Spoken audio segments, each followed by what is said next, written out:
welcome to Exploring the Divine Feminine. I am your host, Ramona Sidaway. I talk about all things related to the feminine divine within the context of the Church of Jesus Christ of Latter-day Saints. I like to talk about women in the priesthood, women in the scriptures, women in the church, faithful women.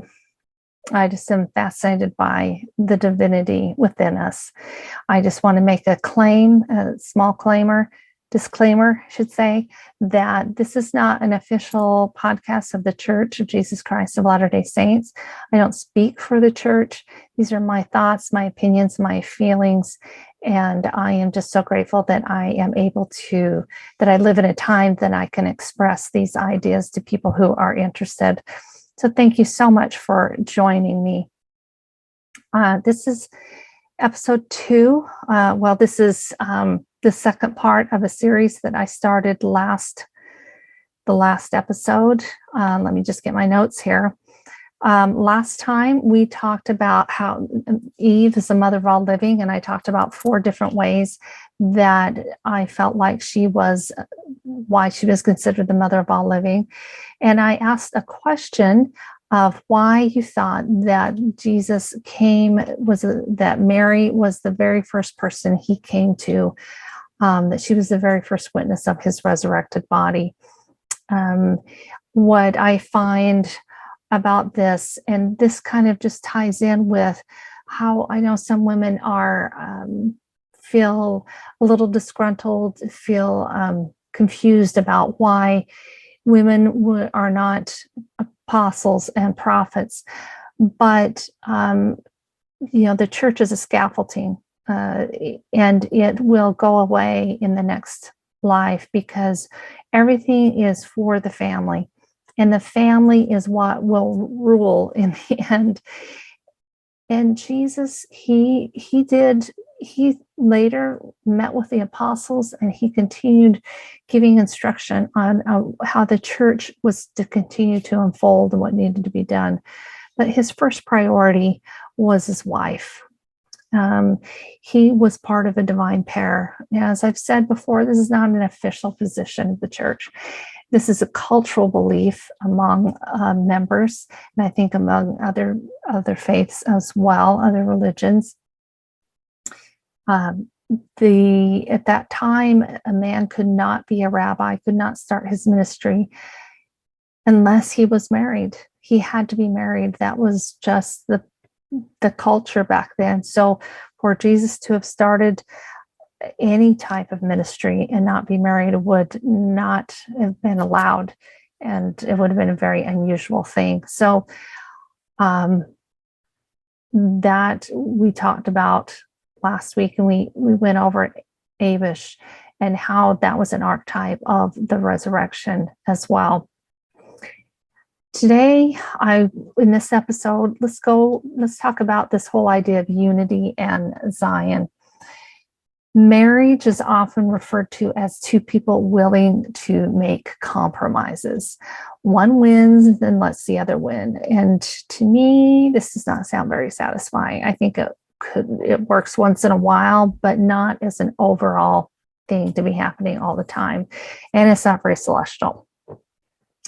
Recently, my husband and I came across, it was either an article or an essay about how instead of compromises, there needs to be a consensus in councils. And it must have been in the Ensign, or now it's the Liahona.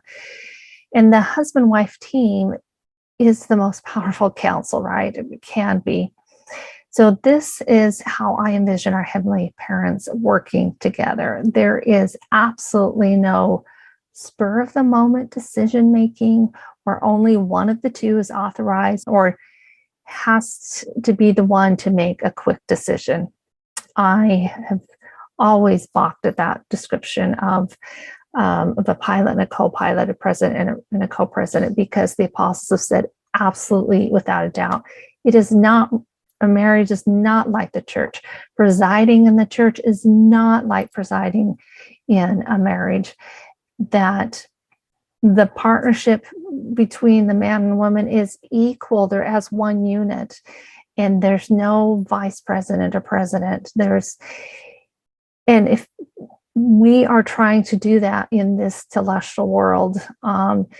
If we're working towards having a celestial marriage, and it takes effort, it takes covenants, it takes time, it takes practice, it takes the atonement, it takes us being willing and humble enough to forgive and to work on ourselves.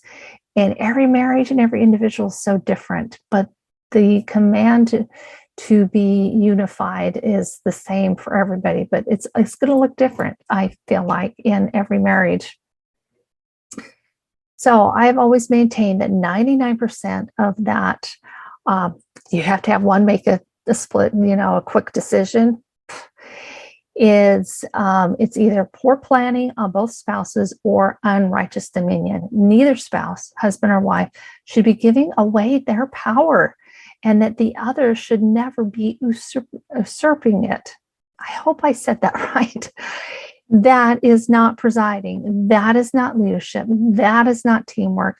That is not how our heavenly parents work.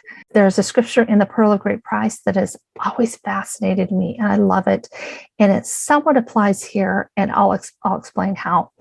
In Abraham 4:18, we read this verse in the chapter about the gods, plural, creating the earth and those things tied to it. This is the scripture. And the gods watched those things which they had ordered until they obeyed. I love that. Until they obeyed, they waited. So number one, they worked together. There was not one entity making a quick decision of what to do or where to put something. It was a well thought out plan that we know had been executed many times before, and that the gods knew and worked. So there were no surprises. There were no quick decisions that need to be made. Can you imagine Heavenly Father having to all of a sudden make a really fast decision? Sorry, Heavenly Mother, it has to be made so fast we don't have time to talk about it. No, that's not a celestial marriage. And yes, in this celestial world, we will come upon those things most likely. But most of the time, especially when we have experience, we have time to make those decisions. We have time to plan ahead, especially when we use the experiences of those around us or those that have gone before us. We know the kinds of things that will most typically come up. And that if a quick decision needs to be made, it will have already been talked about beforehand, so that one is just a voice and not the decision maker without getting any input from the other. This is where consensus comes in. That is much different than compromises. Don't like compromises. I don't like where each one takes turns getting their way.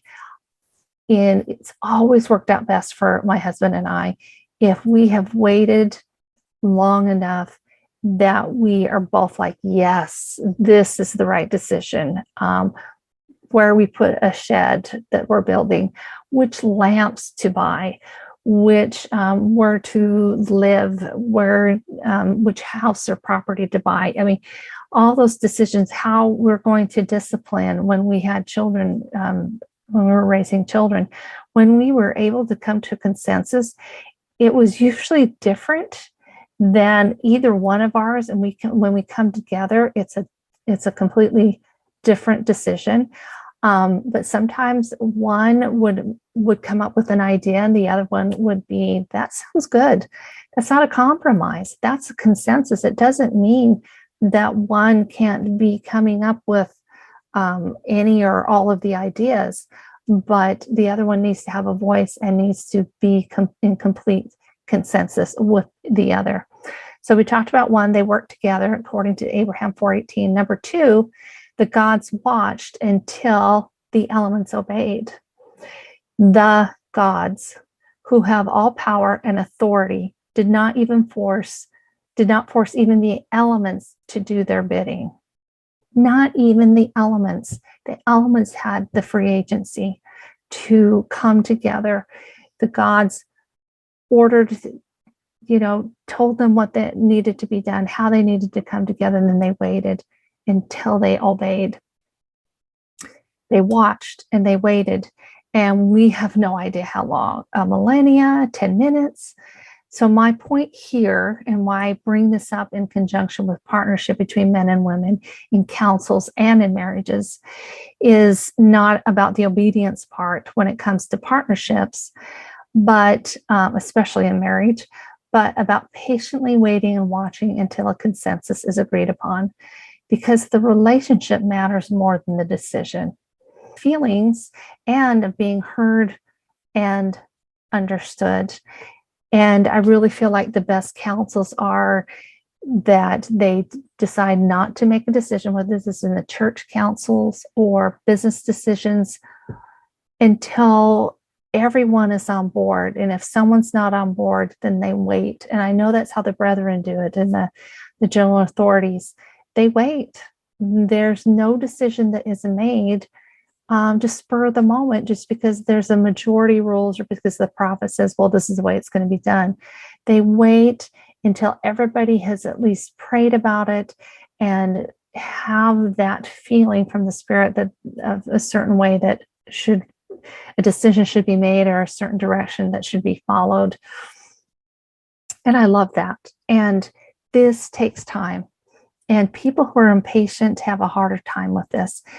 We feel like that, well, we just want to hurry and get this decision made, or I really want my way in this.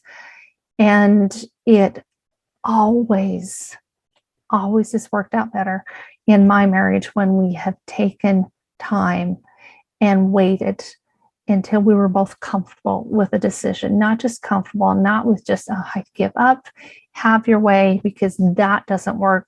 It builds up resentment. It will always build up resentment. So trust me, I in no way am suggesting that this is easy or that it doesn't take a relative amount of practice and skill, but boy, is it worth it.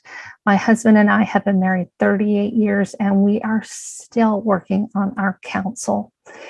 This idea of a consensus was huge to both of us, even after 38 years.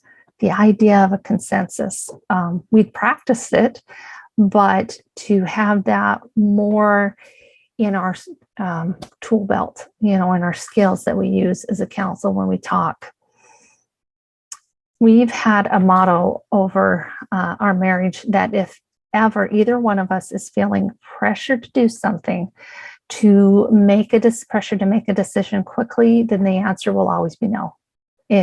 We just came up with that together. That was a complete consensus on both of us.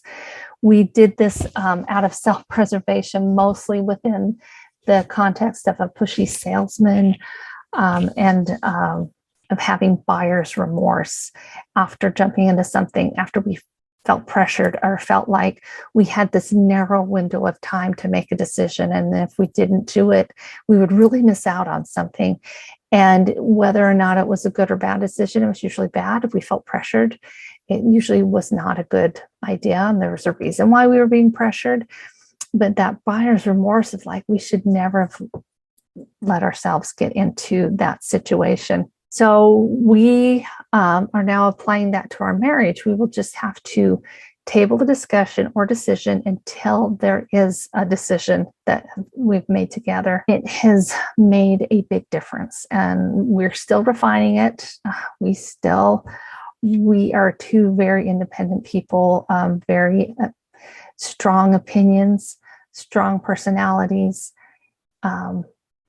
but we're still kicking, Hopefully it's not each other, but we are still in it for the long haul.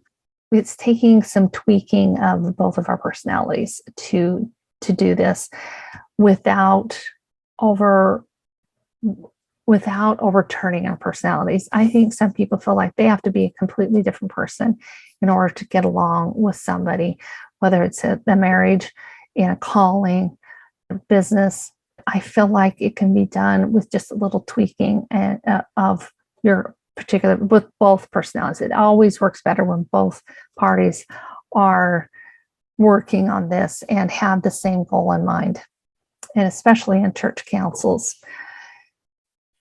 our marriage has so much more worth than taking a chance on compromising our relationship over whether or not to spray for bugs inside or out. It's been a recent one, or where to put our shed, that's taken some time, and we finally have it going up. We've got the cement poured. We're so excited.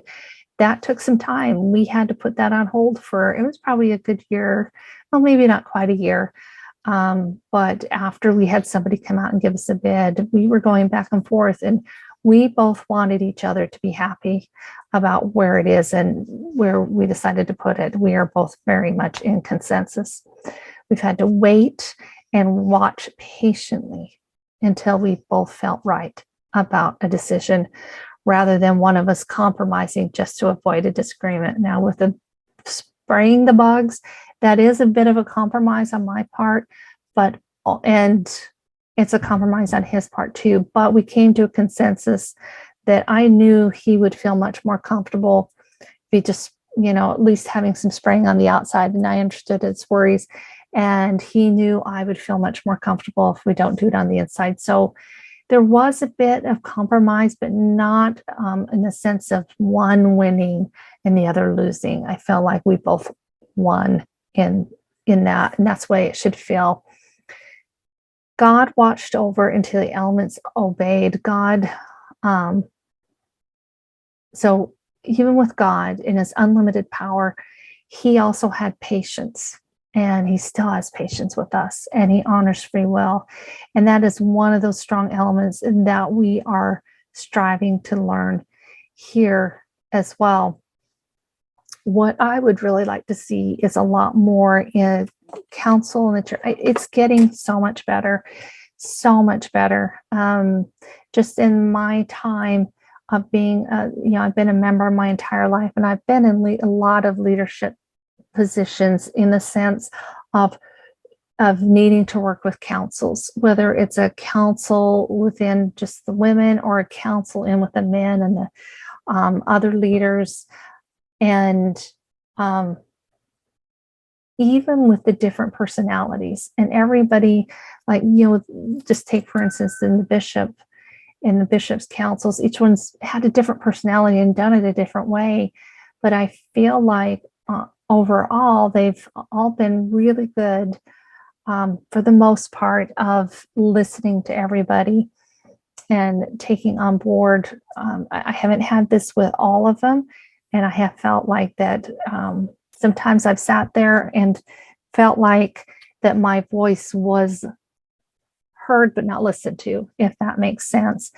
And I can't say for sure if it was a gender thing or just a personality thing on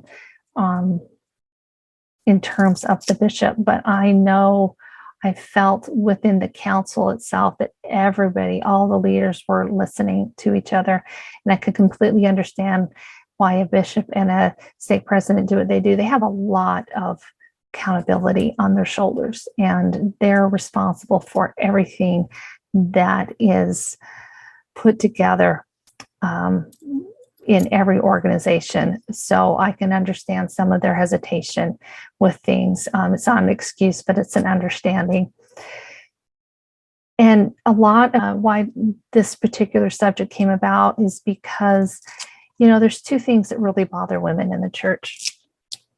One is the callings that's tied in with being ordained to the priesthood. I think as we learn more and more, I don't think that should be as much of an issue, and understanding that the whole priesthood keys thing this is not all of it. There is so much more in it. It has to have a divine pair to have those ordinations and those covenants, those ordinances. And the other one is, of course, a polygamy, which I know people have done. They've researched it.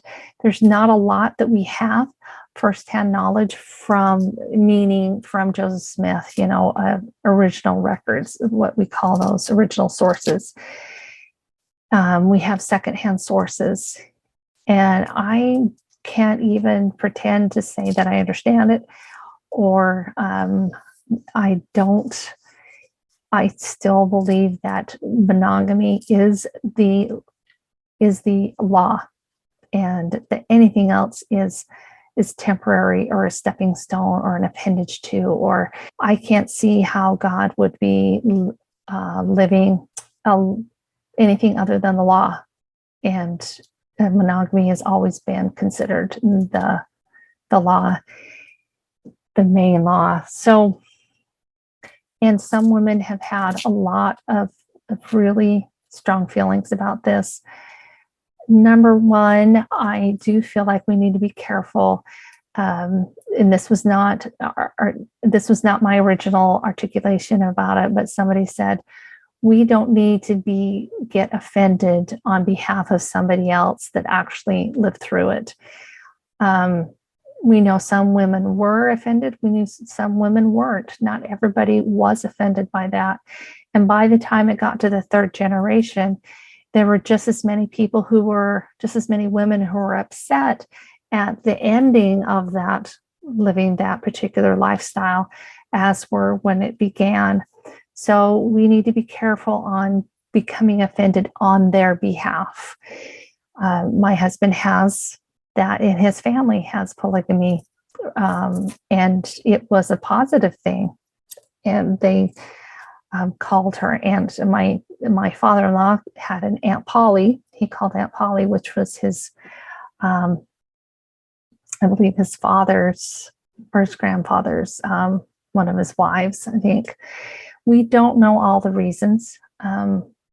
We just know that it happened. And my opinion, there is nothing that I see that says, the culture says that there's more than one Heavenly Mother. I don't believe there is. There's no reason for it. There's no need for it. And the culture said that we needed to live a polygamous life in order to gain the celestial kingdom. I don't believe that either. There's nothing that indicates that either. So for the women that listen to this podcast and that bothers them, first of all, I understand that heartache, and I am so sorry that is part of your feelings and the strong feelings and that are bothering you. But that, just know for me that I do believe this is the true gospel of Jesus Christ, that it has been restored. That anything that has happened, that there were mistakes made, I still believe this is the true gospel. I don't think we'll ever have to live it again. I don't know why it was asked. And one thing it did do, it caused a lot of persecution. And that may have been one of the reasons to humble the people. I don't know. I think that's one of those things that we can put on the back burner and just go, someday I'll understand it, but I'm going to be okay. I know God loves me, and we're in the image and the similitude of Heavenly Mother.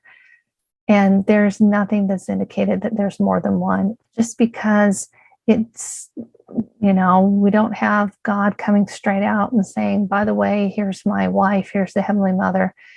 Using that as a excuse that, that's because there's more than one, that's just bollocks. And there was one Adam and one Eve. If it was really going to be an eternal law, there would have been two Eves. There would have been two wives, because if God was in a hurry to have his sons and daughters procreate, he would have started with more than just the two. And that is a similitude. Remember, I said at the last episode, is that we look at these things as similitudes and images and archetypes. And Adam and Eve, they're a huge archetype. And in Jacob, when Jacob was talking to the people and saying, the Lamanites are living a better life than you are, because they have one wife, and husbands love their wives and their wives love their husbands. And it was the Nephites that were living the same way that the Israelites were living, before when Lehi and Nephi were getting out of town. And that was one of the reasons, that was one of the abominations that they were living, was having more than one wife. And they were, and that's one of the reasons why that Israel, that Jerusalem was sacked, and that Lehi and Nephi were starting in a new world and did not want their children to know and to live those kind of abominations that were being lived before, and that was having many wives and many concubines. And we can, if you are interested in me doing a podcast about that, I've got some information. I know people like to use that as the, what do you call it? The get out of jail free card, the one exception to the rule of why there would be polygamy. But those are my thoughts. Those are kind of ramble for today. But please don't hesitate to contact me. I would love to hear your thoughts about what I've talked about today, about consensus. How have you had a consensus in your marriage or in your councils when you've had to work as a team or as partners in the church? And have you noticed a difference? Has there been a consensus, or do you feel like there's been more compromises? Do you feel like that's possible in a marriage, or does there have to be one that makes quick decisions? Do you feel like that the two can always be together on a decision, being unified? I would love to hear your thoughts. Just email me at ramonasitaway@gmail.com. And you can reach out to me through my website, but the contact form is not working currently. Just go through, scroll down to the very bottom and just click on my email address, and it'll take you, pull up your mail, and you can send me an email that way. Thank you so much for joining me today. I love doing these podcasts. I love doing this research on the divine feminine, especially in the scriptures. I want to know what other similitudes you found in the scriptures. What other archetypes have you noticed that you didn't notice before? And just thank you so much for listening, and have a divine day.